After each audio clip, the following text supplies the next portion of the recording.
எங்களை சுற்றி தேவனுடைய மகிமை பிரகாசிக்கும். உங்க வீட்டை சுற்றி எது இருக்கு? உங்க பிசினஸை சுற்றி எது இருக்கு? உங்கள் வயல்வெளியை சுற்றி என்ன இருக்கு?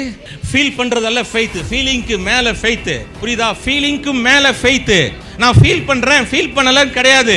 ஃபீலிங்க்கு மேல உணர்றேன் பாஸ்டர், உணரல பாஸ்டர், அது கிடையாது. உணர்வதற்கும் மேலானது விசுவாசம். நம்புகிறேன், உறுதியாய் நம்புகிறேன். என்னை சுற்றி தேவனுடைய மகிமை பிரகாசிப்பிக்கிறது. எந்த ஊழியத்துல, எந்த பிசினஸ்ல, எந்த பிள்ளை வாழ்க்கையில, எந்த பையன் வாழ்க்கையில கர்த்தருடைய மகிமை இருக்கிறதோ அங்கே ராஜாக்கள் நடந்து வருவார்கள், அங்கே ஜனங்கள் ஓடி வருவார்கள். அந்த பிசினஸ்ல உங்க பிசினஸ் பிரகாசிக்கணுமா?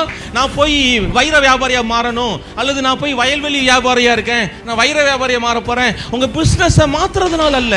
நீங்க சம்சாவித்தாலும் சரி, நீங்க ரோட்டு கடையில வடை வித்தாலும் சரி, உங்க மேல கர்த்தருடைய மகிமை இருந்தால் அந்த பிசினஸ், அந்த தொழில் ஆதரிக்கப்படும், ஆசீர்வதிக்கப்படும்.